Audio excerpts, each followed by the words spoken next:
My mum swore she'd treat us fairly. Then she gave my inheritance to my brother like I was invisible. So I didn't thank him. I took him to court. Stick with me while I share my story. And if it touches you, don't forget to support our channel by hitting that subscribe button, dropping a like, and sharing it with the people you care about. My name is Chelsea Monroe. I'm 33 years old, and I work as a trauma nurse in Missouri. I've worked hard my whole life, paid for my own schooling, stayed late at the hospital, and took care of my parents when they needed help. I'm not rich, I'm not fancy, but I try to do right by people. My younger brother Derek is the opposite. He's 29, smooth-talking, lazy, and always finds a way to make someone else clean up his mess. My mum, Janice, always adored him. No matter what he did, she'd find a way to excuse it. He's just finding himself, she'd say. Be patient with him. When our dad, Leonard, passed away after a long fight with cancer, I was heartbroken. I was the one who stayed by his side through chemo, through hospital nights. Through it all, he used to hold my hand and say, "Don't worry, Chelsea. I'll make sure you're taken care of." A few weeks after the funeral, my uncle Terry pulled me aside. He said, "Your dad left something just for you. He told me you deserved it." That gave me a bit of peace. But then, nothing came. No letter, no money, no lawyer call. Instead, Mum showed up with a brand new luxury car. Derek suddenly quit his job and started talking about launching his own business. When I asked her about the will, she just smiled and said, "Everything's been taken care of." I started to feel like maybe I'd imagined it all, but deep down, something didn't feel right. How could the person who always said I was his rock just forget me? Why was Derek suddenly rolling in money when he never worked for it? That was the moment I knew I had to find out the truth, even if it hurt, even if it tore our family apart. Because if they thought I'd just roll over and disappear, they didn't know me at all. I remember sitting beside my father's hospital bed, holding his hand while the machines beeped softly around us. His skin had grown pale and thin, his voice barely a whisper. But even then, he tried to make me smile. "Chelsea," he said one night, his hand squeezing mine weakly, "I want you to know something. I've made sure you'll be taken care of. You've always looked after me. You never left. That means more than I can ever say." At the time, I didn't care about money or wills or anything like that. I just wanted him to stay. But those words stuck with me. Deep in my heart, I believed him. My dad was a fair man. He wouldn't leave me behind. After the funeral, I waited quietly. I thought someone would reach out with the will, maybe a lawyer. But weeks passed, then months. Nothing came. No letter, no meeting, not a word about what Dad left behind. I tried asking my mom, Janice, but she brushed me off with a soft smile. "Your father handled it all," she said. "Don't worry about things like that. Focus on your work, sweetheart." That didn't sit right with me. I knew my dad had some savings, maybe a life insurance policy. At the very least, he had personal things, keepsakes, maybe even a letter. But I got nothing, not even his old wristwatch, not even a photo album. Meanwhile, Derek was living like a prince. He didn't just quit his job. He started talking about renting an office space for his new luxury landscaping business. He bought designer clothes, took weekend trips, and somehow always had money to spare. That's when my thoughts turned serious. My gut told me something wasn't right. I didn't want to believe my family would lie to me, but the silence was too loud. The pieces didn't add up. I started asking around. I called the attorney who had helped Dad with his medical forms, hoping he'd know something. He didn't have answers, but gave me the name of the firm that handled Dad's estate. That phone call was the start of everything. When I asked for a copy of the will, they hesitated. The woman on the line said, "I'm not sure you're listed as a beneficiary." My heart sank. "Can you check again?" I asked. "I'm his daughter. He told me. He promised. He'd take care of me." She promised to call back. As I hung up the phone, my hands were shaking. I knew then, this wasn't just a misunderstanding. Something was wrong, very wrong, and I was going to find out exactly what they had done. I didn't know where to start. I wasn't a lawyer. I was a nurse, used to emergencies and saving lives, not digging through legal messes. So I called the one person I trusted, Logan Petty. Logan and I had been college roommates. She was the kind of friend who showed up when no one else did. After school, she became a paralegal and now worked at a small but sharp law office in town. When I told her what was going on, she didn't ask if I was sure. She believed me right away. "Let me help," she said. "We'll find out the truth." Within a week, Logan got copies of my dad's estate filings from probate court. What we found made my stomach turn. There was a trust, a real one, not just a will. It had been set up years ago. The documents showed that my dad had left specific instructions. The trust was to be split equally between me and Derek, but that never happened. 6 months after Dad died, the trust was quietly amended. All assets, money, property, everything, were transferred to Derek. My name had been removed completely. No warning, no notice, nothing. I sat there staring at the papers in disbelief. "This can't be right," I whispered. Logan shook her head. "It's legal on the surface, but it smells bad." "Who approved this change?" The signatures showed Janice as the acting trustee. She had total control, and she used it to give Derek everything. I felt sick, angry, hurt. I went straight to my mum's house. She opened the door with her usual soft smile, like nothing had happened. "We need to talk," I said. When I showed her the papers, her smile faded, but she didn't deny it. She didn't apologize either. "Derek needed it more," she said calmly, like that explained everything. "You're already strong enough, Chelsea. You don't need money to succeed." My hands were shaking, my voice cracked. "That's not your choice to make." She just turned away and said, "I did what was best for both of you." That's when I realized she never planned to treat me fairly. She saw me as the strong one, the one who could handle being left behind, but not anymore. I wasn't letting this go. Dinner was supposed to be simple, just family catching up. Janice made her usual meatloaf, and the table was set like nothing had ever gone wrong. But I already felt like a stranger in my own family. Derek strolled in wearing a new leather jacket, laughing like a king coming home from victory. He barely said hello to me before launching into his latest story. "So, I signed the lease on the new space today," he said proudly, cutting into his food. "It's got these big glass windows and a stone patio out front. Perfect for my brand. Luxury landscaping." Janice clapped her hands like he'd just won a Nobel Prize. "Oh, honey, that's amazing. Your father would be so proud." I nearly choked on my water. Proud. Our dad had spent 30 years working in real estate and had a deep respect for people who put in the work. Derek didn't know a single thing about landscaping. I tried to stay calm. "Do you even have a client yet?" Derek shrugged. "Not yet, but I'm building the image first. You know, brand comes before the hustle. You wouldn't get it." He laughed, like I was some clueless outsider. I clenched my fork. I wanted to scream that I was still working double shifts at the hospital, that I hadn't taken a proper day off in months, that I was drowning in debt from nursing school while he was blowing through trust money like it grew on trees. Later that week, my ceiling caved in from a busted pipe. Water soaked everything: books, clothes, even my dad's old watch I kept in a box. My landlord was slow to respond, and my insurance barely covered anything. I didn't know what else to do, so I did something I swore I wouldn't. I called my mother. "Mum, I need help," I said quietly. "It's bad. I don't have the money to cover this right now." There was silence on the line, then her voice, soft but firm. "I gave everything I had to your brother, Chelsea." My heart stopped. What? "You'll be fine," she said. "You're the strong one. You always were." I couldn't speak. My throat tightened. My hands shook. That was it.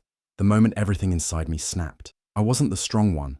I was the forgotten one, the backup plan, the child who got nothing because I never caused problems.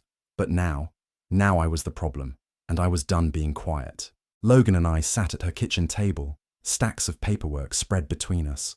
It had become our new normal: late nights, coffee mugs half full, and a quiet rage building with every document we uncovered. I was done guessing. I needed proof. Logan, who had always been sharp and relentless even back in college, found a filing number that led us to a scanned copy of my father's will from months before he passed. My heart pounded as she slid it across to me. "There," she said, pointing. "Leonard Monroe. Date, March 3rd. Split evenly. 50% to you, 50% to Derek." I stared at it, my eyes stinging. This was the dad I remembered. Fair, loving, always trying to do right by us both, no matter how different we were. But then Logan pulled out a second document. "This was submitted after your father's death, dated April 22nd. See what changed." I scanned it slowly and froze. My name wasn't there, not even a mention. The entire estate, trust and all, was left to Derek. No equal split, no explanation, just my name gone like I never mattered. "But he could barely speak at that point," I whispered. "He couldn't even sign a check without help." Logan leaned back in her chair, arms crossed. "Exactly. And that's why this stinks." We pulled his hospice records next. Dad had been on heavy medication those last few weeks, barely conscious some days. The signature on that second looked shaky, unnatural, almost forced. "You think they pressured him?" I asked, barely able to get the words out. Logan didn't flinch. "I think your mother and your brother knew exactly what they were doing, and they waited until he was too weak to stop it." It felt like my stomach dropped. All those months I'd sat by my dad's side, holding his hand, reading to him, caring for him, and they'd been planning this behind my back. This wasn't a misunderstanding. This was betrayal, in black and white, and now I had the paper to prove it. The smell of grilled burgers and sweet corn filled the backyard, but I couldn't taste a thing. I stood near the picnic table, watching Derek laugh like nothing in the world was wrong. My stomach churned. I didn't come here for the food. I came for the truth. I waited until most of the family was around, cousins, aunts, Uncle Terry. I wanted witnesses. I walked up to Derek, who was bragging about his new luxury landscaping business. He flashed his fake smile when he saw me. "Well, if it isn't Nurse Chelsea," he said, sipping from a red cup. "You working doubles again?" I didn't smile back. "Actually, I've been busy going through Dad's estate files. Funny how the will changed right before he died." His face tensed for half a second, then the smugness returned. "Dad wanted me to have it. I mean, you're a nurse. You'll be fine. I'm building something, Chels. Building it on stolen money," I snapped. "You really think he meant to cut me out completely?" He shrugged. "Dad would have wanted me to make something of it. You're just bitter." I took a deep breath, then said the words I'd been holding in for weeks. "I'm suing both of you, you and Mum. The second will is invalid, and I've got proof. You manipulated him when he was too sick to defend himself." A loud silence followed. All the chatter and laughter stopped. Janice, standing nearby with a tray of lemonade, dropped a glass. "What did you just say?" she said sharply.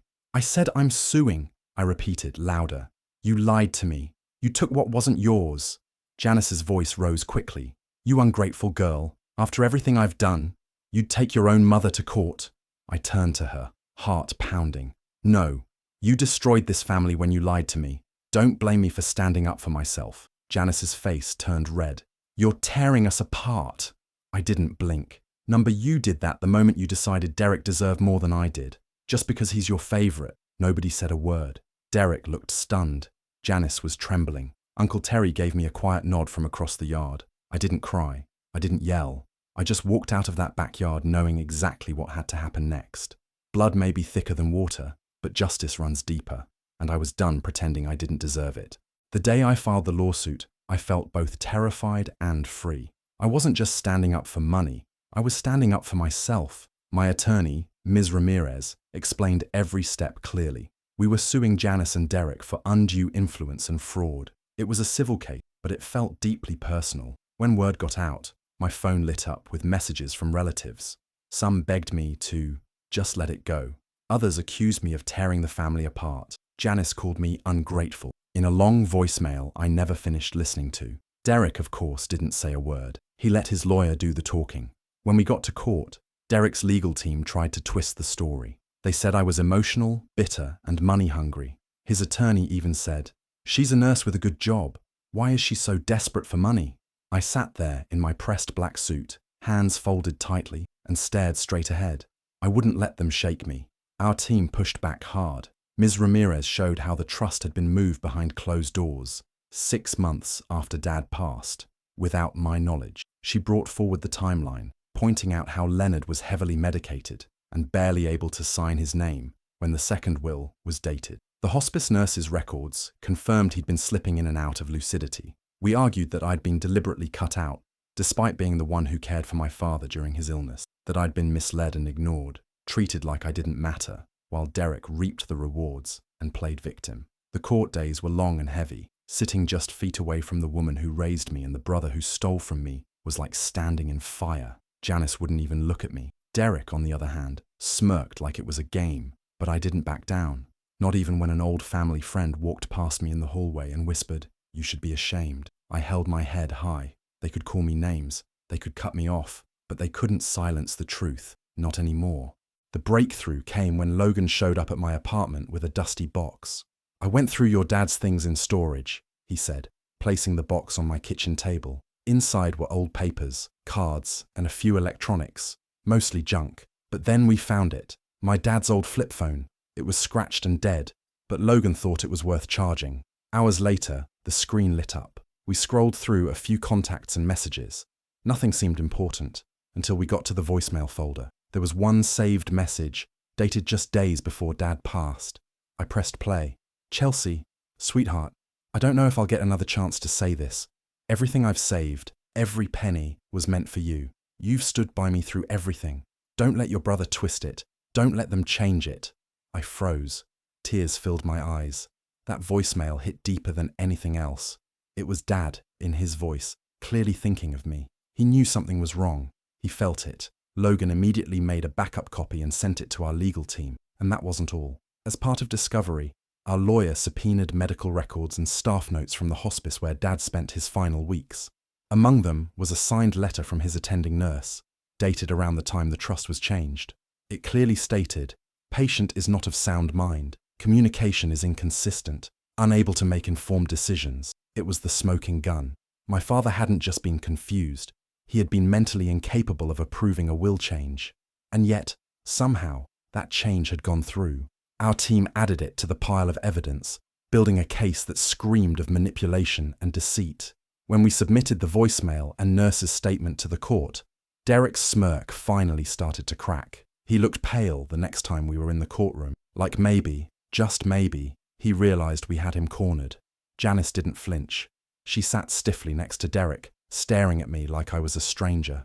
But the truth was now undeniable. My dad's real intentions were in his own words, and they didn't favor Derek. He wanted me to have what he worked for. He trusted me, and I wasn't going to let his final wishes be buried. For the first time in months, I felt something stronger than anger. Hope. Hope that justice might actually find its way through this mess.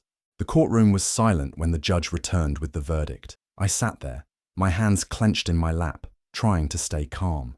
Logan gave me a quick nod, like, "Whatever happens, you stood your ground." But inside, I was holding my breath. The judge cleared his throat. After reviewing the evidence, including medical records, testimony, and the voicemail submitted into evidence, this court finds the amended will invalid due to undue influence and lack of mental capacity. He paused. The original will, stating equal distribution to both children, will be reinstated. My heart pounded. It was real. I hadn't just imagined the injustice, I had proven it. The judge continued. Furthermore, given the unauthorized transfer of the trust, Chelsea Monroe is awarded 50% of the estate, as well as 30% of the remaining trust assets previously allocated to Mr. Derek Monroe. I heard Derek curse under his breath. Then, right there in court, he slammed his hands on the table. "This is insane! She doesn't deserve any of it." The judge banged the gavel, warning him to sit down or be held in contempt. Derek's lawyer whispered something to calm him, but his face was red with rage. Janice, on the other hand, just stared at the floor. When the judge said she had acted negligently in her handling of Leonard's estate, she finally broke. Her shoulders shook as she began to cry. Not for me, not out of guilt, but out of shame. The kind that comes when you finally realize the lie didn't work. I didn't say a word to them as I left the courtroom. I just stood, picked up my bag, and walked out with my head high. The sun hit my face as I stepped outside, and for the first time in a long time, I could breathe. This wasn't about money anymore. It was about my father's wishes. It was about not letting them erase me like I didn't matter. Logan came up beside me. "You did it." "No," I said. "We did it. And so did Dad. He left the truth. We just had to find it. And we did." A year later, I stood outside a small pediatric clinic, tucked into a quiet Colorado town. The sun was just coming up, casting a warm orange glow over the sign, Monroe and Petty Pediatrics. It wasn't flashy or big, but it was mine, and Logan's too. We'd built it together from the ground up. After the court ruling, I packed my things and left Missouri behind. There was nothing left for me there. Not my mother, not Derek, not even the house I grew up in. But I didn't leave with bitterness. I left with freedom. I poured everything I had into the clinic. We served low-income families, kids who needed more than just medicine. Some of them came in scared, unsure, just like I had been for most of my life, trying to be strong when everything felt unfair. I saw myself in them, and maybe that's what gave me purpose again. Logan was more than just my friend at that point. She was my partner in every way. She had stood by me through all of it, digging up old documents, chasing leads, keeping me steady during court. We never said the word family out loud, but that's exactly what we became. Chosen family. I never heard from Janice or Derek again.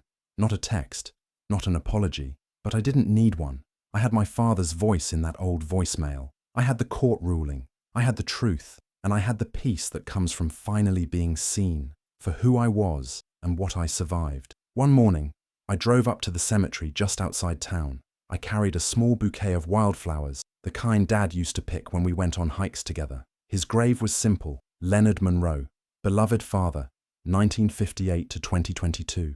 I stood there for a long time before I knelt down and placed the flowers on the stone. "I kept the promise, Dad," I whispered. "I didn't let them erase me." The wind was soft, like it was agreeing with me. I closed my eyes and smiled, not because everything was perfect, but because I had made it through. I had fought for myself, for what was right, for the memory of the only parent who truly saw me. And in that quiet moment, I knew something for sure. I wasn't invisible anymore. I never had been. I just needed to believe it. Do you think Chelsea was right to take her own mother and brother to court, or should she have just walked away and let it go? I'd love to hear your thoughts in the comments. And if stories like this move you, don't forget to subscribe and turn on the notification bell so you never miss one.